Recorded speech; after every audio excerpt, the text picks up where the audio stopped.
Gue penasaran, gue pengen kepo aja ngulik kenapa perempuan itu lebih effective in leadership. Bahwa orang itu ternyata membutuhkan pemimpin yang memang bisa merasa. Menurut lo kira-kira apa yang ngebikin lo sadar bahwa sebenarnya perempuan tuh punya ruang untuk mimpin sebenarnya? Safety itu paling alami sebenarnya datangnya mestinya dari perempuan. Kadang itu leadership terlalu mementingkan outcome-nya ya. Kayak KPI ini gitu. Perusahaan korporasi yang punya budaya keren itu pasti ngebikin timnya itu nyaman dan lebih loyal daripada kebanyakan perusahaan yang lain. Kenapa banyak banget UMKM yang dipimpin oleh perempuan? Karena korporasi belum memberikan ruang itu untuk perempuan. Kenapa ya di Indonesia yang katanya pahamnya tuh Garuda, Pancasila, Bhinneka Tunggal Ika, tapi mau toleransi aja susah banget. Gue ada di sini aja, gue yakin kok banyak yang berpikir bahwa why is she there gitu. Gue berasa diuji sama dosen, tau nggak? Mentang-mentang lo dosen ya.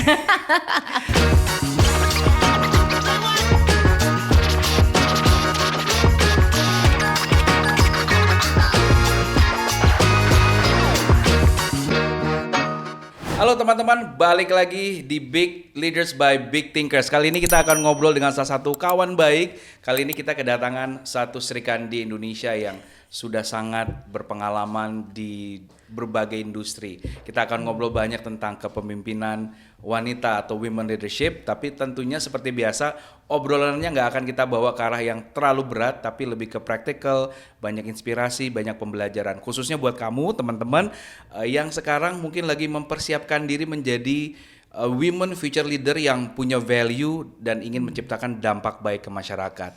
Nah kali ini gue ditemenin salah satu sahabat lama yang sangat progresif dalam karirnya, seorang kita bilangnya profesional di media, radio broadcaster juga, apalagi atlet juga, tapi ini atletnya agak ekstrim ya, atlet rugby gitu. Tadi detailnya biarin dia kenalan sendiri deh gitu ya. Lalu, nah ini TV host ya, lalu juga terakhir dalam beberapa bulan ini bersama rekan-rekannya bikin podcast yang luar biasa, sangat impactful dan viral, namanya Pancatera. Siapa lagi kalau bukan Karai Surya? Hello. Apa kabar? Finally kita ketemu di forum kayak gini ya. Oh iya. Gimana sehat? Iya. Wah, alhamdulillah sehat, alhamdulillah. Sehat, gimana ya? kabar lo? Alhamdulillah sehat, waras dan masih berusaha untuk terus waras ya. Kayak itu ya 2025 tuh gila ya. 2025 banyak hal yang kita harus renungkan bareng-bareng. Dan mudah-mudahan kita doain kita semua bisa mengakhiri tahun 2025 ini dengan baik dan selamat. Amin. Dan kita doain ya saudara-saudara kita ya yang Yes. saat ini mungkin lagi ada kena bencana, musibah. Iya. Cuy, nah teman-teman big leaders, saya panggilan saya ke Karin tuh cuy. Yeah. Tapi kita di sini panggilnya Karin ya, atau bebas lah gitu ya, nyamannya seperti apa. Sebelum kita mulai, gue ada trivia quiz. You have to be ready with this. Oh my Because God. you to answer each of questions only in 2 seconds. Maximum. No thinking, just answer it. Okay, precisely. Okay, I Siap? try. Oke, coba ya. Makeup tipis atau makeup no problem? Makeup no problem sih. Me time di rumah maskeran atau hangout sama sahabat di coffee shop? Me time di rumah maskeran. Tanya bestie dulu atau jalan kaki sambil mikir sendiri? Jalan kaki sambil mikir sendiri. Kalau lagi butuh self confidence, lipstick merah atau alis on point? Lipstick merah karena alisku sudah on point. Cie. When you decide something, ikutin intuisi atau ikutin data? I have to go in the middle, tapi gue harus milih satu, intuisi. Oke. Untuk ngerjain kerjaan yang lagi numpuk, playlist lagu-lagu lo, girl boss vibes atau mellow biar fokus? Girl boss vibe. Wow. Weekend, staycation atau tidur siang panjang di rumah? Tidur siang panjang di rumah dong. Kalau ketemu komen gak enak, nyikapinnya senyum elegan atau cuekin sambil lanjut kerja? Senyum elegan aja. Wow.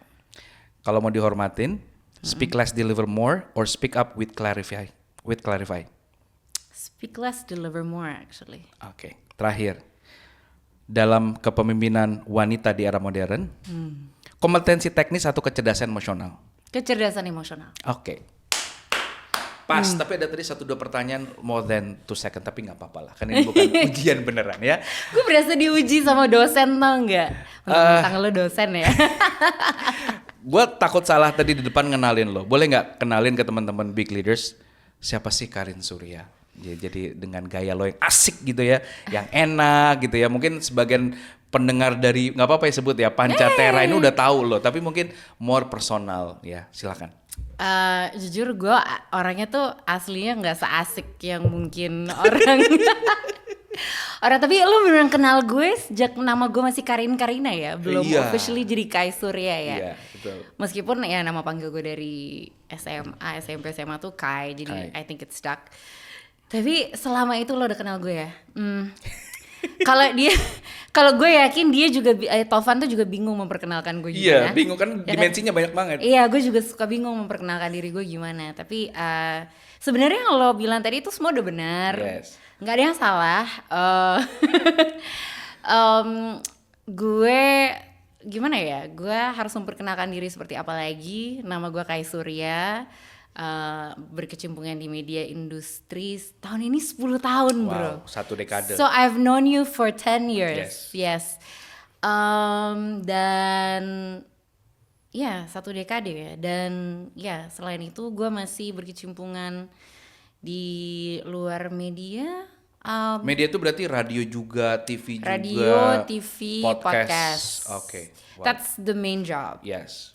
I decided to do my main to do the job supaya gue tetap bisa mengerjakan passion gue. Of course you also a professional MC, right? Yes, Okay. ya professional MC moderator itu kan semua di ranah profesional gue. Betul. Tapi banyak juga yang nggak tahu kalau di non profesional gue itu gue sangat gue emang banyak sih passionnya ya. I'm a multi passionate person. Wow. And a lot of people think it's crazy. Some people think it's too much. Tapi gue nggak pernah punya nggak pernah punya penyesalan. So my passions are what makes me. Dan So what memang is your passion? What the ultimate passion for this year lah, at least tahun ini apa? for this year, my ultimate passion tuh apa ya?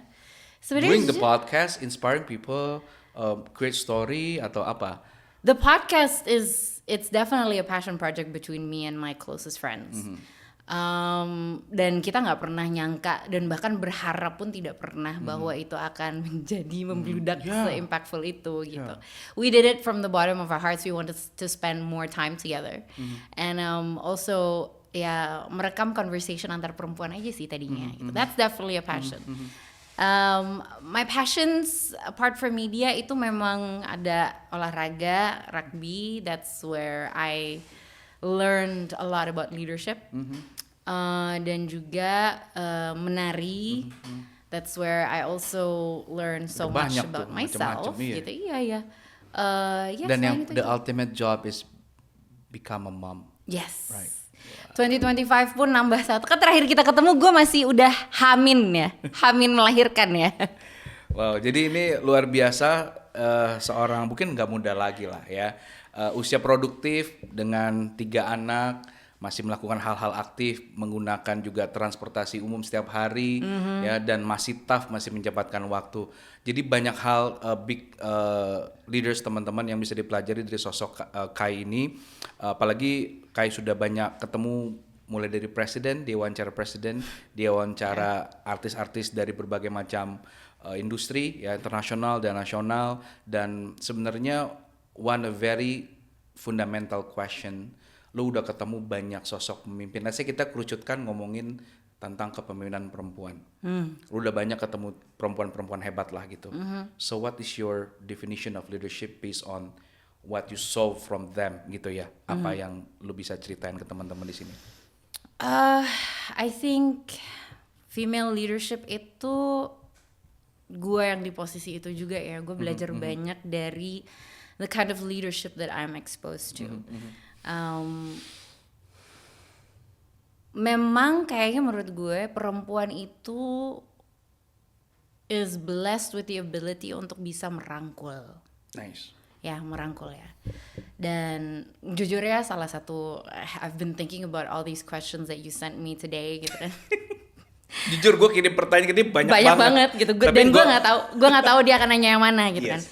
kan. Tapi I think about the leadership styles that I was exposed to, dan memang salah satu leadership style yang paling signifikan dan menginspirasi buat gue itu tidak datang dari perempuan. Jujur. Itu adalah CEO, or sekarang udah nggak, he's doing other things, tapi CEO dari Mahaka Radio Integra dulu, Bang Adri, shout out to Bang Adri. To me, sampai saat ini gue belum ketemu leader yang bisa merangkul dan menginspirasi sedia. Dan to me that says a lot. That says a lot because he has the ability with his heart, and this is a dude, mind you, yeah. With his heart to inspire people to go the extra mile. In terms of work. Yeah, in terms of work. Dan di situ gue belajar banyak juga bahwa sebenarnya memang sulit masih untuk perempuan karena gue belum terlalu banyak terekspos atau bertemu dengan leadership perempuan di atas gue langsung. Cause I don't work in a corporate field. At that time, ya. Even till this day, gue belum bertemu dengan karena tapi gue yakin banyak banget di sana. Cuman dari personal experience gue sendiri, karena gue belum banyak bertemu gitu ya perempuan. Itu sih. Dan yang menurut gue tuh the leadership style yang ternyata mestinya it comes more natural to women to wear your heart on your sleeve. Itu lucunya gue dapatkan dari seorang laki-laki gitu. So I think it's very interesting. But in terms of leadership buat gue ya sekarang gue melihatnya karena kalau kepemimpinan itu di tahun 2025 itu kan menjadi hot topic banget ya. Banget. Bahwa orang itu ternyata membutuhkan pemimpin yang memang bisa merasa empatis, empatis gitu. Dan even before this year, waktu gue mulai mendalami, transformational leadership. Oh, by the way. Oh yeah, I also didn't mention I'm a diversity trainer. I'm a Yes. diversity specialist, DEI specialist. Yeah. Karena itu memang masih dalam tahap menyelesaikan S2 gue. Ada satu kesamaan gue sama Kai, kita sama-sama fokus on human development. That's right. Ya, human That's right. development, dan Kai itu fokusnya di kajian DEI, diversity, equity, and inclusion. Yes. So she's also a trainer. Yes, that's it. Dan sebenarnya 2024 itu gue udah banyak sekali ketemu berbagai macam klien, Yes. corporate wise. Ceritain semuanya. Iya, kita ceritakan semuanya. Dari corporate sampai ya organisasi youth Yeah. organizations gitu. Dan ternyata ilmu gue tuh sangat membantu ya in terms of sharing what leadership or progressive leadership looks like. Dan di 2025 ini ternyata memang ketampar bahwa sekarang udah waktunya kita membutuhkan leadership yang memang lebih memakai hati gitu. Nah, kalau buat gue tuh itu sih. Mungkin gini, Leadership kita is not hard. terjemahkan leadership yang pakai hati tuh yang kayak gimana sih kalau di tempat kerja? Kan tadi lu bilang you have a ideal boss gitu ya. Terus lu bilang dia bisa merangkul, terus dia bisa he can feel gitu ya. Itu yang gue bilang tadi. Maknanya apa? Contohnya apa gitu? The way his energy is felt, dia CEO loh. Tapi sampai ke OB aja itu bisa sayang banget sama nih orang. Oh, wow. Bisa serespect itu sama nih orang because he is very considerate. Gue tuh sempet kadang-kadang tuh suka bertanya-tanya ya, leaders like that, how much energy do they have to have untuk bisa menyumbangkan ke seluruh hierarki dari organisasi itu bisa kerasa. Itu menurut gue satu hal yang luar biasa. Apa yang gitu. beliau lakukan hingga He's akhirnya? hands-on. Like He delegates. He greet people. Yes. Every single person. Yes. He knows every single person in the organization, no matter what position. He treats them with full-on respect dan dan mendengarkan dan sangat empatis. Meaning kita itu nggak bisa performa itu is based on data. He makes decision. Don't get me wrong. He makes decision based on data. Tetapi dia tidak mengurangi faktor humanis. So the human factor, he doesn't take it out of his decision making because he understands that every decision is unique. Dan kalau decisionnya itu tentang talent management, he's even more considerate karena dia yang percaya bahwa dia tipe orang yang percaya bahwa semua orang itu punya keunikannya sendiri dan he believes in the potential that he sees in the people he chooses around him. So much so that ya timnya dia nggak sukses karena backup itu kerasa. Like no matter what you do, no matter what decisions you make, dia ngasih otonomi. Tapi lo merasa seperti apa ya? Gue sih bilang lebih ke dihargai sih. Your presence is there. It's validated. That's the key. Ya, karena menurut gue ini sangat relate dengan situasi sekarang yang mana mayoritas angkatan kerja usia produktif, yang mana mereka pengen banget dikasih ruang aktualisasi, pengen banget dihargai, dikasih space untuk ngomong, untuk speak up, dan mereka sebenarnya mendambakan sosok leader seperti yang lo sampaikan tadi. Oh ya. Yang embrace everyone dan memainkan multi peran. Dia tidak hanya sebagai CEO, tapi juga sebagai mentor, sebagai coach, right? Sebagai partner diskusi, ya, dan jadi sangat inklusif gitu, ya kan? Nah, balik lagi ke kepemimpinan perempuan, Kai. Kalau lo pasti udah ketemu banyak situasi lah. Menurut lo kira-kira apa yang ngebikin lo sadar bahwa sebenarnya perempuan tuh punya ruang untuk mimpin sebenarnya? Karena perempuan tuh punya hati dan akses ke hatinya jauh lebih mudah. Ada cerita nggak yang lo bisa share di sini tentang mungkin lo pernah wawancara sok leaders perempuan siapa dan you learn a lot from that? Oh ya, just recently actually. Tahun ini gue ketemu sama CEO Telkom. She's the first female CEO Telkom yang pertama yang perempuan. Dan menurut gue itu interesting banget gitu. I interviewed her and it's very interesting karena dia merasa tugas dia adalah merubah culture. That's the most important things now. Culture. Culture itu memang satu hal yang sangat menarik. And culture requires change. But unfortunately, culture requires the right leadership. Right. Kayak kalau kita ngomongin the book by Daniel Coyle, The Culture Code. Itu menarik banget karena the number one factor of successful implementation of new culture yang membuat high performing organizations that make teams or organizations high performing, itu ternyata the space to be vulnerable and the space to make mistakes. Jadi safety itu menjadi nomor satu. Dan yang paling alami safety itu paling alami sebenarnya datangnya mestinya dari perempuan. Menurut gue itu mestinya dari perempuan. Gimana? Daily example misalkan. Daily examples, let's say in a meeting gitu ya, lo sebagai team leader, apakah lo memberikan ruang untuk your team bisa ngasih masukan, dan apakah mereka merasa aman untuk menyampaikan pendapatnya? Soalnya kan gini, I did a leadership / communication session with a startup. It's no longer a startup, mereka sekarang udah public company soalnya tahun lalu. Dan umurnya tuh ya millennials, millennials lah, 75, millennials lah ya. Yang lebih tua dari gue sih, di atas gue pastinya. Dan early millennials lah ya. Early millennials. Kalau gue kan mid to late millennials kan ya. Jadi ini bener-bener early millennials. Dan yang selalu menjadi topik pembicaraan adalah gimana sih gue bisa lebih nyambung sama generasi yang paling muda yang sekarang masuk ke dalam work environment. So the youngest working people right now. Yang sekarang sebenarnya udah bukan Gen Z lagi, tapi udah masuk ke Gen Alpha. Awal banget kan nih. Early Alpha. Early Alpha banget. Jadi sebenarnya kalau kita masih ngomongin Gen Z di tahun 2025 agak too late ya.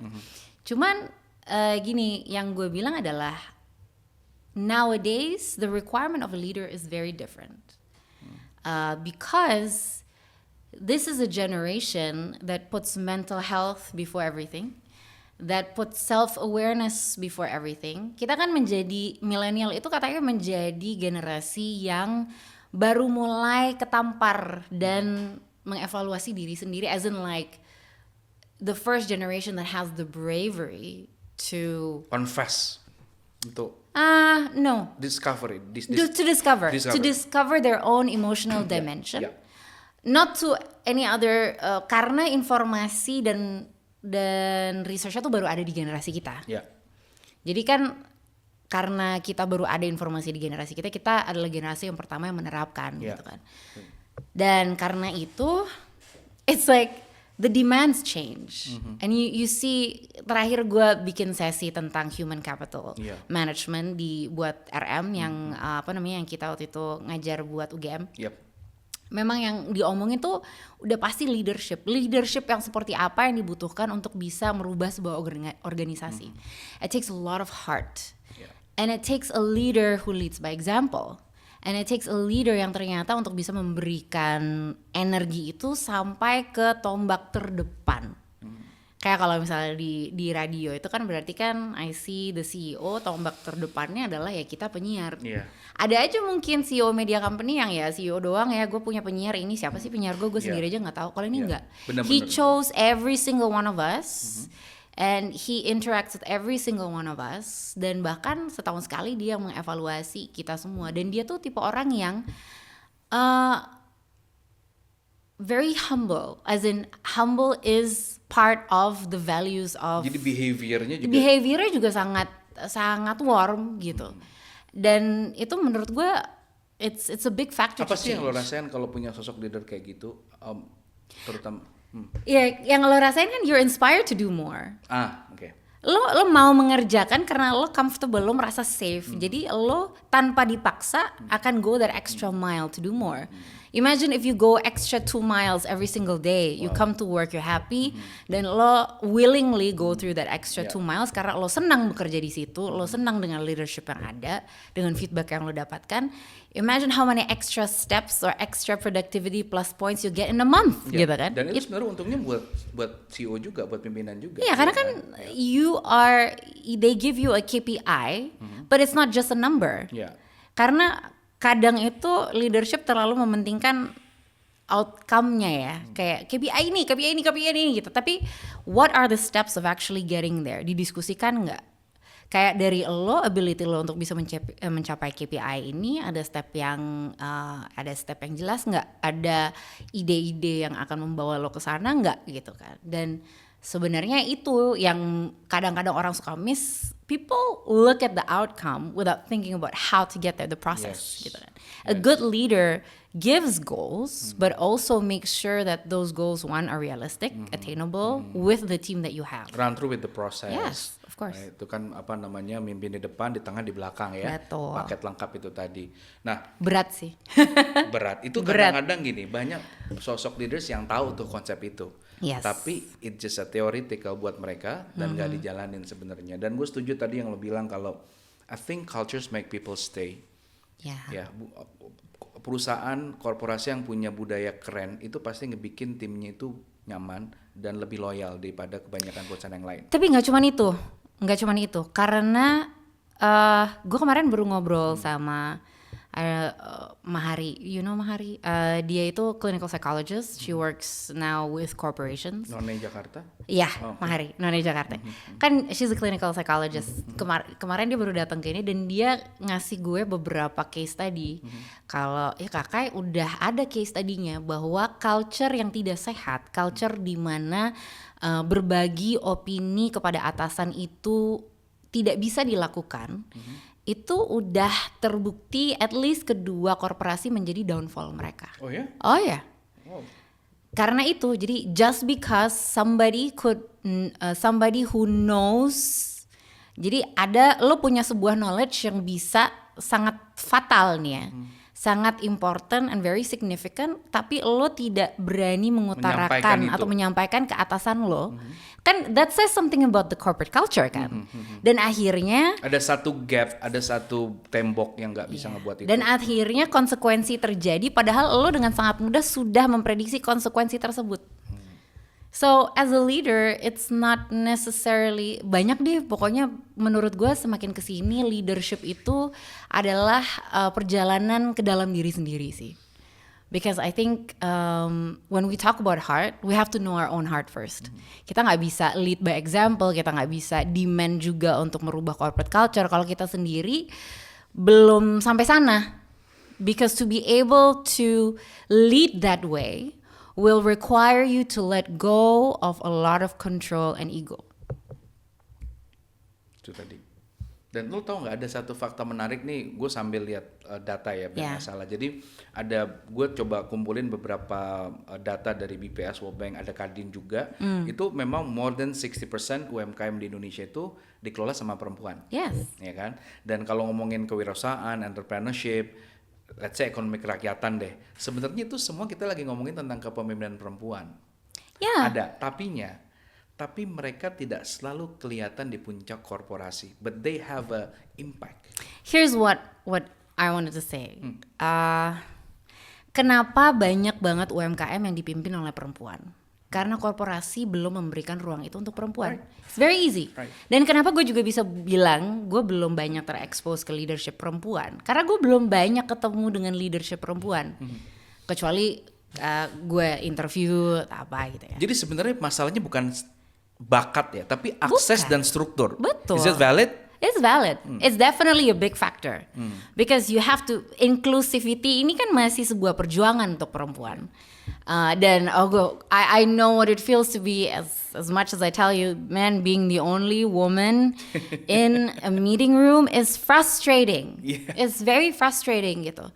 Dan gue ada di sini aja, gue yakin kok banyak yang berpikir bahwa why is she there gitu.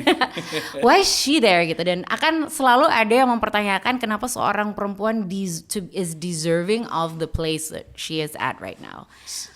So what makes you as a woman has a value ketika lo merasa berada di antara banyak pria? What makes you valuable? Apa yang sebenarnya bisa ngebuat cewek itu akhirnya bisa dilihat gitu ya, bisa didengar keberadaannya amongst all the men gitu. Apa sih faktornya? Mungkin relate dengan teman-teman kita di luar sana yang lagi ada di posisi itu ya. I have a journey on my own about this. Ceritain dong.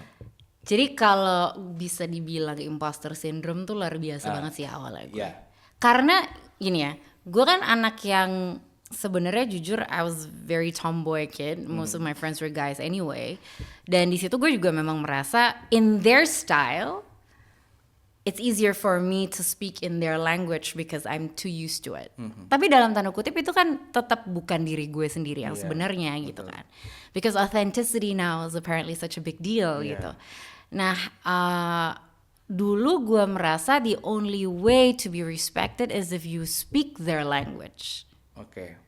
So berusaha menjadi seperti mereka, bicara seperti mereka, dan you copy their behavior. As if like you like them gitu ya, supaya bisa didengar sama mereka gitu. Iya. Okay. In a sense, yes, because I am still very young and the only woman in the room gitu kan.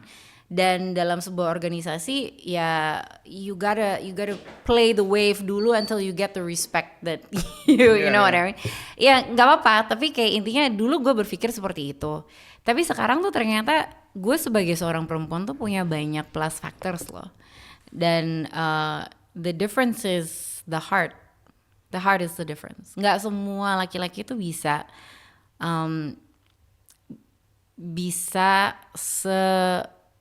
not all.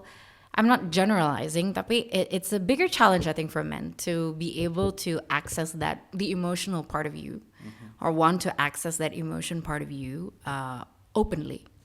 In a conversation. Sementara kalau perempuan tuh sebenarnya lebih adaptable. Lebih open ya. Lebih open karena lebih adaptable because we have no choice. We have to be because in a room full of men kalau gue memakai bahasa gue belum tentu ada yang ngerti. Iya. Karena mayoritasnya tetap mereka gitu kan. Boleh ceritain pengalaman lo pribadi nggak terkait dengan hal itu tadi? Kalau mungkin gak usah disebutin konteks spesifiknya, tapi in general, so finally pada akhirnya mereka ngeliat sesuatu yang berbeda dari lo dan akhirnya you got the respect gitu loh. Ya, kalau buat gue sih gini, gue tuh tipe orang yang unbothered. I'm quite unbothered by what other people say gitu, karena gue merasa ya akhirnya yang mereka bilang tuh hanya asumsi mereka aja kan. Yeah, betul. Jadi sebenarnya I understand that I have to read the room and that if I want to move in a certain ini memang kita harus sangat pintar berbicara dengan berbagai macam bahasa dalam tanda kutip ya. Kalau buat gue tuh waktu itu gue merasa I have to, I have to be one of the boys in the room Oke. because that was the only way that I was able to converse with them. Satu-satunya cara gue bisa ngobrol sama mereka on a level, on an equal level gitu ya. Itu tuh dengan bahasa mereka gitu. Meskipun mereka juga udah nggak tahu lebih gentle, menurut mereka ya, lebih dalam tanda kutip aware, tetap aja gitu. These microaggressions still happen because to them it's funny and it's actually not, misalnya kayak gitu ya. Dan sedihnya adalah ada masa di mana gue merasa ya gue harus bisa menerima situasi itu, menormalisasikan situasi itu gitu loh. Kalau sekarang kan gue udah masuk ke dalam, I don't know, it's emotional maturity, but also because age kali ya. Maybe I was that young, that it required, karena gap age-nya juga waktu itu kan, gue kan age gap sama, this was in rugby leadership. Age gapnya lumayan ya, dari gue ke executive board executives di sana gitu, di satu ruangan meeting, sehingga ya memang mungkin gue harus lebih sopan, lebih Secara umur juga jauh. Iya, secara umur juga lebih jauh gitu ya. Tapi kalau sekarang tuh intinya tuh at the end of the day how you gain respect is more about what you do instead of what you say. Yes. Yeah. Yes. And God knows, and you've seen it all. You know that perjalanan gue itu yang terrekord di public knowledge tuh hanya 1/5 kali ya. Yes. Maksudnya kayak Yang lain lu jarang publish padahal. nggak pernah. Iya, nggak pernah. Jarang banget, karena gue juga nggak selalu merasa harus. Dan lu tuh selalu bilang sama gue, bukan sombong Kai, Iya, iya. tapi gue merasa kayak gue sebenarnya nggak harus sih Iya, gitu loh. iya. I mean like I know that if I could write a book that there's so much to write about, tapi kayak buat gue my actions are seen by the people who needs to see my action Iya. because it's relevant that way. Kalau sosial media gue sih sebenarnya gue pakai buat my professional in the media industry ya. Tapi kan kalau di luar itu sebenarnya I do so much more than that. Gitu. Tapi I never feel like it's necessary to show everything. Not because of ini ya, tapi kayak nggak tahu gini aja. Ini relate supaya relate sama rekan-rekan kita, teman-teman kita yang mungkin sekarang ini konteksnya women ya, Yeah. teman-teman yang lagi pada bangun startup, Yes. mereka bangun di social enterprise, kan banyak tuh teman-teman kita yang gerak di lingkungan, di kesehatan, and they're women, they're struggling with all their idealism dan lain-lain. Kasih dong pesan-pesan terbaik buat mereka, jadi mereka nggak ngerasa sendirian sebagai perempuan, women to women message gitu ya ke mereka. Apa yang lu bisa sampaikan sih ke mereka, terutama konteksnya di situasi sekarang yang mana label keperempuan Indonesia tuh beda dari bagaimana konteks negara lain gitu kan. Kalau cewek Indonesia tuh lo harus di rumah, lo kan harusnya begini, lo harus begitu. Lo kan kalau udah punya anak lo harusnya di rumah aja misalkan kan. Oh, lo itu baru dari situ, belum lagi kan lo dari suku ini kan harusnya kan kayak gitu-gitu. Iya. Apa yang lo bisa sampaikan ke teman-teman yang mungkin lagi ngadepin situasi yang kurang lebih seperti itu? I know the most cliche thing is to say to be yourself. Tapi itu nggak 100% bener. Ya, silakan. Buat gue, seorang perempuan itu harus resilient. Nice. Tough. But that's not all ternyata. Gak cukup. Karena kalau lo lihat perjalanan gue, it's easy for me to be tough. Yeah. But to be a woman means to find your soft side too. And I think that softness is what makes leadership of women very significantly different. Karena kita lebih luas, jujur. When I talk about my journey and imposter syndrome ini gitu ya, in terms of leadership, dulu tuh I have to be as tough as them, ya kan? I have to be as tough as them. Yeah, it's a very masculine sport juga kan in terms of governance. Kita ngomongin perjalanan leadership di organisasi gue ya, dan I gotta be as tough as them, I gotta be as active as them, but you can't. Yeah, because you're not them. Because you're not them and you're not a man. I'm not a man. You're a man. I'm not a man gitu kan. Tapi message gue adalah lo harus mungkin ada waktunya memang di awal. Ada waktunya di awal.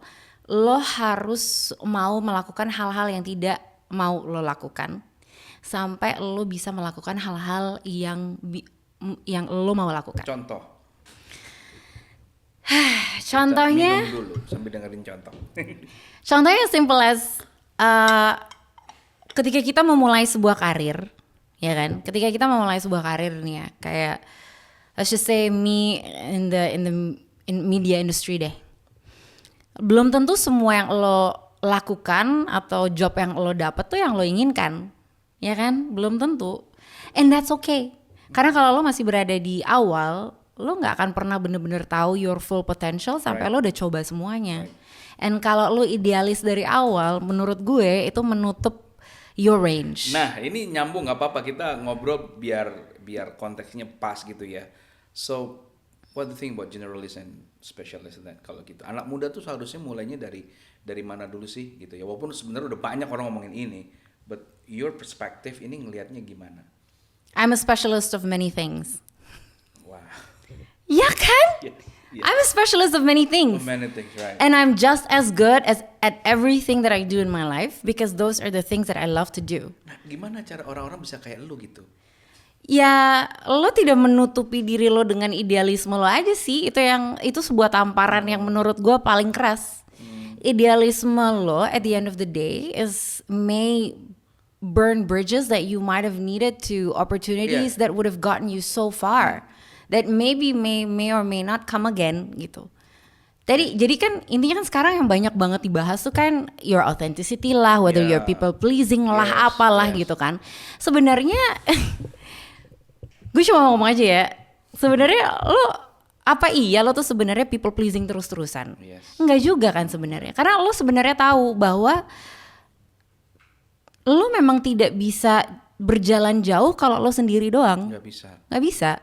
Kayak misalnya nih, sekarang aja I've come to a point where I need help in terms of managing my daily tasks in life gitu kan. Dimana akhirnya tahun lalu gue memutuskan to hire a virtual assistant so that somebody is in charge of my schedules and at least my PowerPoints. Iya kan? Atau nggak bisa ke-handle semua? Nggak bisa ke-handle semua.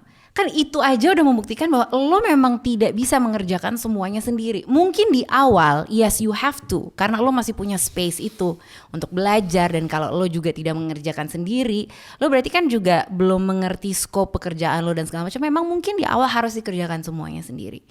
But there is a difference between, gue merasa buat gue it's not people pleasing kok ketika gue mungkin mundur dulu dengan idealisme gue supaya gue bisa melihat kondisinya seperti apa. Dan mundur dulu dengan idealisme gue itu kan bukan berarti that I sacrifice my authenticity dong. It's your authenticity doesn't always have to be vocalized. Karena at the end of the day lo cari apa? Lo cari validasi bahwa lo tuh authentically you, atau lo udah tahu what your true authenticity what your true authentic you looks like. Because if you already know what your authentic self is like, mau ada orang bilang apapun nggak akan ngaruh ke lo. Iya, mau ada sedikit yang mungkin lo mundur pun ya nggak akan, karena itu udah nggak akan kena ke ego lo lagi. Because I am this way. Kita udah lepas. Karena kita udah tahu. Of course that takes journey. Of course that takes a journey. We know exactly what we're doing, right? Exactly. And dan gue semakin kesini semakin merasa bahwa you used to tell me all the time bahwa you need to collaborate. Jujur ya 5 tahun 10 tahun yang lalu gue belum sampai ke situ sih. Karena memang karir gue kan termasuk yang individualis kan. Karena gue kan memang penyiar radio, gue single DJ juga. Kalau nge-MC kan gue juga kebanyakan sendiri. Semuanya lebih banyak sendiri juga. Jadi scope even an organization tuh gue kadang-kadang merasa kayak made you as a self-entrepreneur jadinya kan. Iya. Which is fine to some because it suits them. Tapi kan at the end of the day lo tetap harus delegate kalau udah masuk dalam sebuah tahap gitu kan. So for me kadang-kadang rendah hati tapi nggak rendah diri kok. Nice. Ya kan? Because it's not you giving up your authenticity when you are thinking about the bigger picture. Sometimes to achieve a bigger goal, sacrifices needs to be made. But as long as you don't believe it's your authentic self being sacrificed, ya udah. Karena kan sebenarnya yang tahu authentic self lo kan lo sendiri. Nah, kejujuran ini sebenarnya yang harus divalidasi sama adik-adik kita. Misalkan gue banyak ketemu mahasiswi lah, konteksnya mahasiswi, ada mahasiswa-mahasiswi. Mereka let's say semester 6, semester 7, mereka tanya, aku tuh punya banyak banget kesukaan. Misalkan aku suka fashion, aku juga suka bikin konten. Turns out aku ternyata suka dancing juga. Aku juga ternyata aku suka di something with tourism. Jadi banyak Pak, aku sukanya banyak banget. Nah, to define myself ke depan itu harus seperti apa tuh, gimana sih caranya? Dan ini ada pertanyaan sejuta umat, cuy. Nah, lu kalau jadi gua, kira-kira jawaban terbaik apa yang lu bisa kasih ke mereka, gitu ya? Dari perspektif perempuan. Kalau buat gue tuh, don't put yourself in a box. That's my only answer because So the box means the mindset. no, the box is the limit. The limit. Yeah, the box is the limit of the mindset. So try everything then. Try everything. You're young. You have the energy. Gue aja di umur 35 aja. Until when? Kan kapan at the end of the Kan day? lu pertanyaannya generalis atau spesialis? Ya, jadi spesial. Kan gue bisa, okay. kan intinya jawaban gue I'm a specialist in many things. Okay. Tetapi memang butuh prioritization. Iya. Ya, Ya prioritas. Ya. Ini nih kalau bahasa Indonesia ya, Indonesia. prioritization ya, prioritization. Prioritization, okay. Nggak bisa semuanya gue jalanin sekaligus. Yeah. Nah kalau gue kan intinya membagi waktunya seperti ini. My professional career is in the media industry. That's my radio, my MC, moderating, and my podcast. Yeah. I earn money there so that I can, do my other passions. Sehingga soalnya passion gue yang lain tuh nggak terlalu menghasilkan banyak, coy. I'm not saying that yang gue lakukan menghasilkan banyak, cuman kayak ngerti kan maksud gue? Itu ya menari tradisi, dari mana sih duitnya? Yeah. Kan gue bukan artis-artis yang mainstream. Kita mau misi budaya aja kita harus cari sponsor sendiri.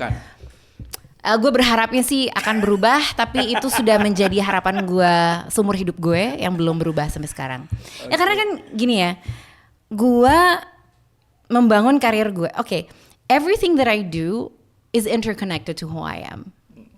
The silver lining Saling is there. support. Saling support. Karena kalau gue nggak nari dari kecil, mungkin gue nggak bisa nge-build self confidence in my body, experience on the stage sedini mungkin, dan mungkin gue pada saat nge-MC dan berkarir di MC moderator nggak bisa seluas cepet itu, karena ya gue udah punya pengalaman di panggung gitu kan dari kecil. Nah sekarang gue juga kayak melihatnya everything, semua yang gue yakin sih, if you have many passions, they all interline, they have silver linings. Dan mereka tuh memang support satu sama lain. Gak mungkin random banget, gak mungkin. Pasti dari setiap ada irisannya. Saling support satu sama ada lain. irisannya satu support satu sama lain. Kayak misalnya ya, gue main rugby. My value system, my integrity itu jadi sangat tinggi ketika gue bekerja. My work ethic, it shows in my work from the rugby. Because I played rugby. Philosophy. Yes. Stage, nari. Humility, also nari. Karena gue merasakan yang namanya cuma dalam tanda kutip dicap cuman penari tradisi ya, yang kayak value-nya rendah banget dibandingin sama misalnya kalau kita misi budaya nih ya ke luar negeri. Biasanya kan bawa artis lah, siapa yang orang Indonesia. Tapi sebenarnya kalau lo pikir-pikir, orang luar negeri tuh lebih pengen ngelihat artis Indonesia atau tradisi Indonesia. Value mana yang lebih besar? So aren't you supposed to logically put bigger value into what the audience values more, gitu kan? Cuman ya itu nggak banyak kepercayaan. Kalau menurut gue kepercayaan penting sih. Itu satu hal yang menurut gue tidak perempuan dapatkan banyak kepercayaan, sehingga if there are no tables that want me, I will create my own table. Sehingga entrepreneur dan UMKM kebanyakan memang sukses karena perempuan. Dia bikin sendiri. Ya, ada 7 formula yang gue udah bikinin untuk teman-teman big leaders. Why we need more women in leadership roles. Yang pertama itu women bring fresh perspective. Jadi cewek tuh kasih banyak sudut pandang dalam melihat satu hal, termasuk kalau dia solve problem. Dia punya Ruth yang nggak hanya satu dots tapi bisa connected into one another. Big picture, ya. Ya. Nah, kedua katanya di riset ini perempuan itu bisa mimpin lebih efektif, ya. How so? Ya, itu kedua. Yang ketiga, nah tadi sepakat sama yang lu bilang, women are more empathetic, lebih empati. Yes. Valid. Keempat, bukan karena perempuan banyak bicara, tapi di sini dibilang women are better communicators, and that's right. Is it? Ya ini sebenarnya nanti lo bisa sanggah. Mana yang lo mau sanggah ya? Nah ini menarik, ini konteksnya di situ. 5, women handle crisis better. Nah, nanti kalau mau disanggah nanti. Yang mana? Iya, gue dengerin. Tenang, gue dengerin. Yang keenam, cewek tuh katanya bridge the pay gap with women leaders, ya. 7, women make amazing mentors. Mana yang lo mau sanggah? Gak ada sih sebenarnya. Berarti bener semua dong. Iya dong. Ya Kalau yang udah. positif ya dibenerin aja semua. Nggak ada sih yang mau gue sanggah. But communication is something very interesting. Karena menurut Nah, gue komunikasi itu nggak selalu based on gender sih. Gue juga banyak Oke. sekali bertemu dengan empathetic leadership atau empathetic male communicators itu juga banyak. Tapi itu menarik sih. Karena ternyata begitu ya. No, gue bukan menyanggah sih, tapi gue penasaran, gue pengen kepo aja ngulik kenapa perempuan itu lebih efektif in leadership. Mungkin indikatornya banyak. Misalkan pertama, as far as I know, women to work with the data. Let's say if they want to make some decision, they always ask where's the data, dan mereka tuh lebih analytical, ya kan. Jadi combine heart and logic gitu. Not just logic, but they combine with the heart. Sometimes makanya waktu COVID juga ada beberapa stigma, beberapa negara yang handle COVID lebih baik adalah ketika perdana menterinya yang perempuan. Atau kita punya menteri luar negeri yang perempuan. Luar biasa. Luar biasa. Ibu Retno Marsudi luar biasa, hebat. Nah, gue mau ngulik ke sisi lo nya, Kai. Lu you live in several countries ya, lu kan Yeah. anak diplomat gitu, lu pasti living with a lot of different values. Hal baik apa yang lo bisa ceritain sesama, bukan hanya begini, kalau sesama anak diplomat mungkin udah tahu lah, tapi hal positif apa yang lo bisa ceritain, perspektif luar yang mungkin ini berguna untuk pemimpin perempuan sekarang ya. To not be afraid of differences. Oke, good. Karena perbedaan itu buat gue hanya warna. Dan nggak tahu ya, gue tuh merasa apa ya? Different in terms of what? Thinking. No, people fear differences here a lot, and I don't know whether it's the collective society mindset gitu yang merasa sebuah kejanggalan ketika bertemu dengan seorang atau sesuatu perbedaan, mau itu opini, mau Sesederhana itu kayak ketika semua orang bilang yes, lu bilang no sendirian gitu. yes, Oke. Ya, Oke. sesederhana itu. Atau ketika semua bersuara dan lo memilih untuk nggak bersuara aja, karena lo nggak merasa itu penting, tapi ya karena nggak mau You aja. choose to act that way gitu ya. Iya, atau it's not a priority for you. Pilihan. Because, ya gitu. Jadi nggak bisa, kalau menurut gue ya, nggak bisa kehidupan orang itu semua dipukul rata. Dan dalam menilai sesuatu juga nggak bisa kita generalize, nggak bisa kita pukul rata gitu.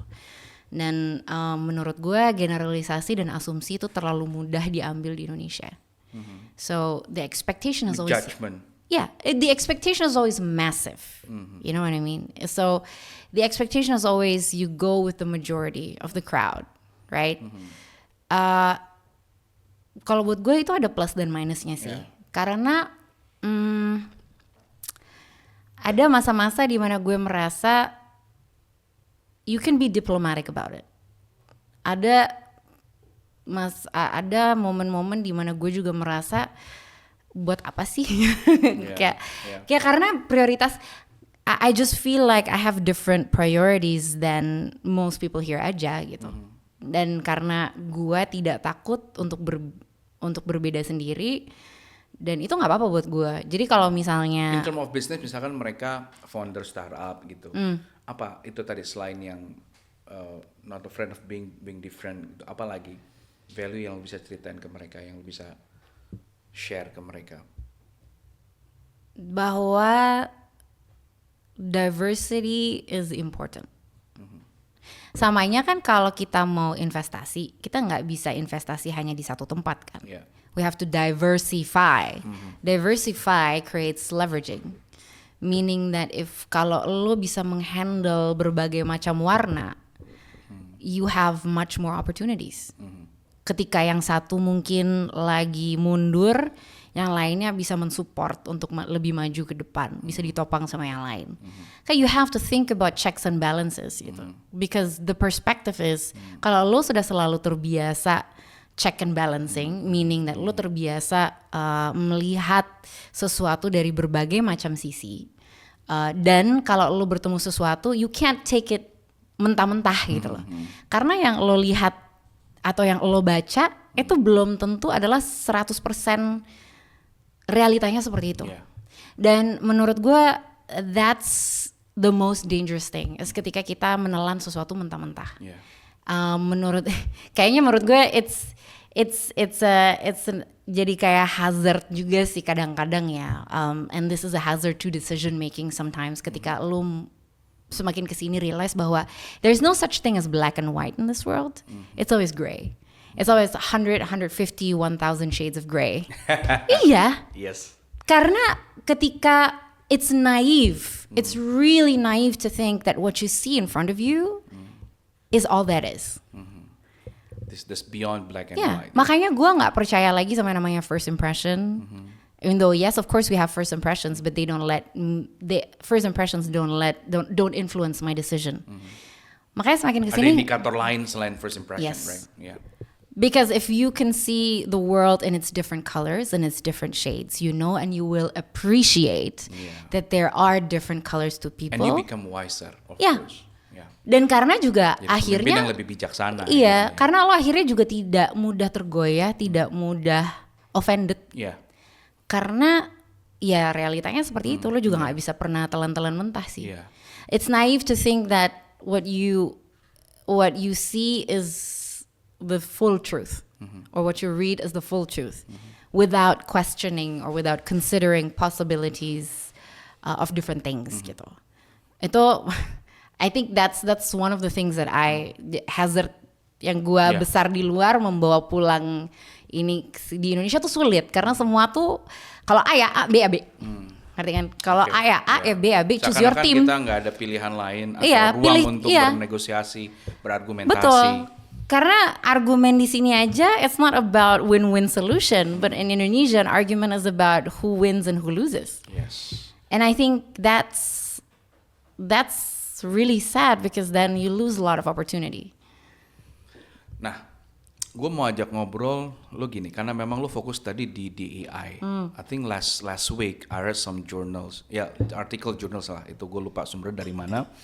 Tapi dia bilang gini bahwa pembahasan DEI itu harusnya udah selesai di tahun 2025. Kenapa? Wait. Yes. Sabar dulu. I'm just sighing. Ya. Kenapa? Karena seharusnya pemimpin sekarang tuh udah harus menghargai keberagaman. Lo harusnya udah tahu bagaimana memperlakukan orang itu setara. Dan lo harusnya embrace everyone. Jadi seharusnya tuh pembahasannya udah selesai. Karena pemimpin top leaders tuh udah harusnya punya sense of handling the differences, handling DEI itu gitu ya. Nah yang gue mau tanya ke lo, sebelum ke situ. Nah jadi yang ditekankan di artikel itu adalah justru yang menjadi fokus pembahasan saat ini adalah bukan hanya DEI, tapi how to make leaders now more adaptive. Even super adaptive, karena changesnya cepet banget. Nah pertanyaan gue gini, how you bring DEI sekarang itu jadinya going to the next level, gitu ya. Kalau mungkin pembahasan DEI 101 kayak gitulah, ya kan. Nah, perspektif lain yang lo bisa ceritain apa? Mungkin kan gue nggak tahu nih, lo yang mungkin lo punya sudut pandang lain yang mungkin bisa itu tadi kasih penjelasan lebih luas. Nah, ceritain dong kira-kira DEI in the next level tuh gimana sih, coy? Terutama konteksnya ke leadership ya, gitu. Yeah. That's one of the reasons why I think transformational leadership becomes much more important now. Dan topik yang gue bahas tadi, yang udah pokoknya ada there was a session that I tested on corporate executives last year, dan ternyata sangat signifikan. DEI itu di Indonesia pun belum banyak dibahas jujur. Sebenarnya di level corporate tuh. Iya, dan nggak semua corporate juga aware. Tapi secara teori udah oke, people are more inclusive in theory. In theory. Gue sangat setuju ketika lo bilang yang sekarang dibutuhkan adalah to make sure that the leaders are adept in these changes or transforming their organization to embrace this change. Itu adalah concern nomor 1. Karena DEI itu at the end of the day sebenarnya hanya masukan. Tapi untuk bisa mengimplementasikan itu kan butuh skillsnya. Butuh communication skills yang sangat spesifik, butuh juga pengertian diri sih menurut gue yang sangat spesifik. Karena DEI triggers you deeply. Because ketika kita ngomongin DEI, kita ngomongin perbedaan itu tadi. Dan ketika lo masih ke-trigger dengan adanya perbedaan opini, perbedaan aktivitas, perbedaan I don't know, different whatever perceptions lah gitu, perbedaan lah gitu. Lo nggak bisa, belum bisa dengan hati legowo bilang bahwa okay, I'm gonna do me and yeah, I'll let you do you respectfully. Dan lo belum bisa DEI. The biggest challenge is to prep the next generation to be that embracing. Karena ya memang you can't teach old dogs new tricks unfortunately. Karena memang itu adalah sebuah journey yang harus lo lalui sendiri. Karena leadership is the transformation of your own self and how you live your life first. Can you lead yourself first before you lead other people? Do you have the capacity to change, to continuously learn sebelum lo mengharapkan orang lain bisa ngikut juga. Dan itu kan sebenarnya yang jadi concern of my DEI training is much more soft skill than actually what DEI says and the policies gitu. Karena kalau kita ngomongin prioritas policy DEI, setiap negara pasti punya prioritas listnya masing-masing gitu. Tetapi intinya adalah lo sudah bisa menerima perbedaan atau belum? Kalau lo masih merasa your opinion is much more valid atau lebih berharga atau lo di atas orang lain atau lo lebih ini dari orang lain, lo belum bisa hidup berdampingan, itu aja sih. Jadi teman-teman big leaders sebenarnya kalau ngomongin DEI itu tadi ya, diversity, equity, inclusion, itu bukan soal kita udah tahu kok respect people, kita udah tahu kalau Indonesia tuh DNA-nya ya kita Bhinneka Tunggal Ika. Tapi kan itu kalau di taksonomi belum itu level paling bawah tuh. Betul. Cuman di level paham. Kita kan berharap all the leaders itu nomor berapa ya? Ketiga itu mengaplikasikan. Ketika dia tahu kalau misalkan DI itu baik, yaudah lakuin dong. Misalkan sekarang kan kita zamannya multi generation multi generation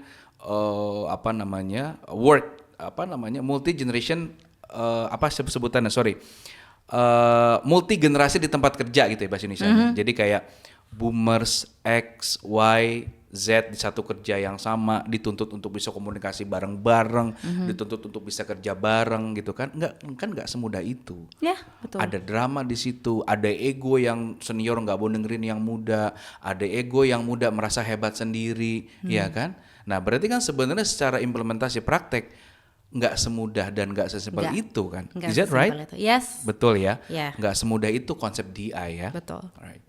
Karena at the end of the day yang paling penting adalah gimana lo mengeksekusinya kan. Yes. And that's the hardest part, to be consistent in executing it. Kalau lo masih setengah hati berarti lo belum bisa melakukan sebuah transformasi / perubahan. Because to be honest, untuk bisa kan semakin kesini tuh kita sebenarnya tuh semakin dipaksa untuk melalui jalan di dalam diri sendiri lah gitu kan. You need to work on your own issues first before you ask other people to work on theirs gitu kan.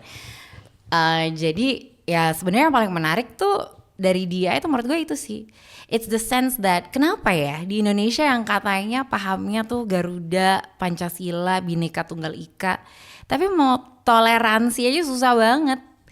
Dan sebenarnya kan inclusivity is one level above tolerating. Tolerating means meskipun lo nggak suka, ya kan? You still give a chance. No, meskipun lo nggak suka, ya maksudnya lo kayak ya udah lo biarin meskipun lo nggak suka. That's like really baseline level. We have to be inclusive now is like the next level, di mana barrier itu pun tidak terjadi, di mana perbedaan itu sama sekali tidak tidak mengkotak-kotakan. Satu dan dua, nggak ada efeknya sama lo deh. Yes.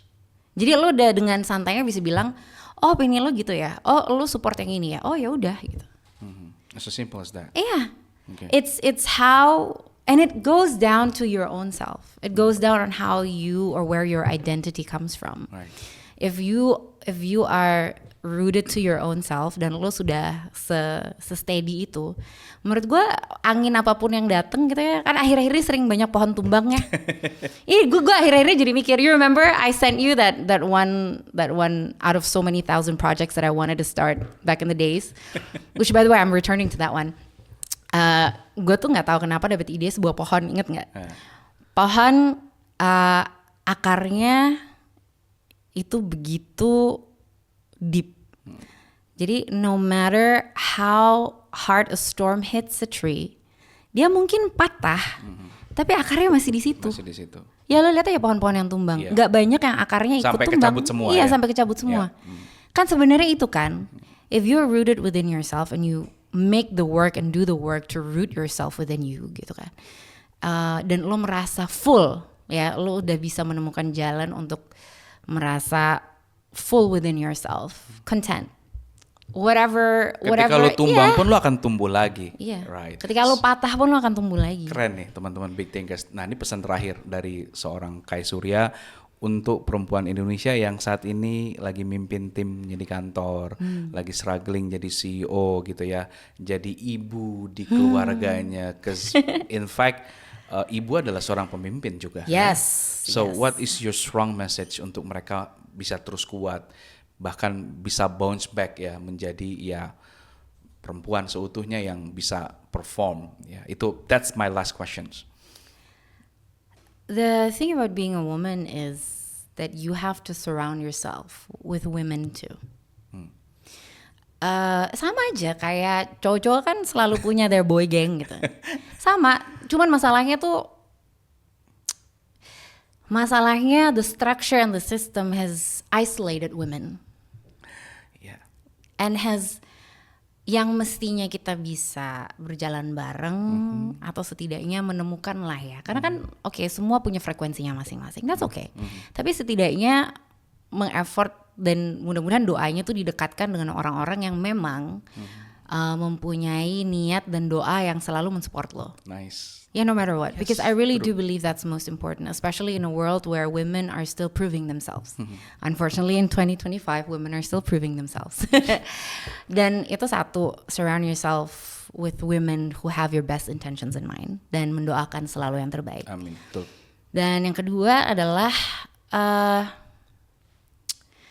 yang paling penting itu just to be open.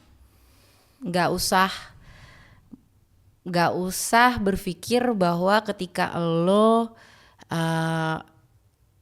having to give up something itu akan selalu mengartikan bahwa lo give up on yourself. Oke. Like there are Jangan certain gampang nyerah lah ya. Iya. Okay. Intinya kan Nice. kadang-kadang we have to make decisions. And the decisions that are at the end of the day, if you're a leader, the best for the big picture. Oke. Dan menurut gua hal yang terakhir adalah bagaimana seorang perempuan itu bisa kembali berpulang mendengarkan intuisi mereka. Because I think that's a very specific thing. The system has numbed women to that connection. Yes. Because women are so different, we think differently. Karena gue bilang perjalanan gue dulu harus to be one of the boys Yes. gitu kan. Dan sekarang setelah gue nikah dan gue punya anak, baru gue sadar bahwa nggak bisa kayak gitu, kayak nggak sehat secara fisik dan mental buat lo gitu kan. And it took me the past 3 years since I gave birth to my first daughter gitu untuk melalui journey ini, bahwa ternyata memang perempuan itu sangat berbeda and it's okay. It's the way it is. So my hope is you also surround yourself with men who understand that women work and think differently. Right, that's Kai Surya. Thank you so much. Thank you.